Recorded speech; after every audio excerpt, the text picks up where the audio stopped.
Attenzione, è partita la volata, è partita, attenzione, attenzione, eccoli, pronti, vediamo chi vince questa volata, numero 4,38, e allora si chiama Zavatiero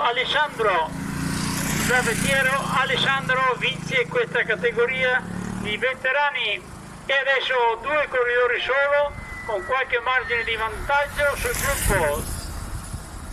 2-3 sono 3, dai, via 3. Hanno 10 metri di vantaggio sul gruppo, ormai ce la fanno. E si giudica il 3,24 e il 301. Ecco la volata del gruppo ritardatario, via il 3,22. Ancora ragazzi, ancora altri 3. E poi vi dico terminare con le telecamere. Allora 1, 2, 3, attenzione, via!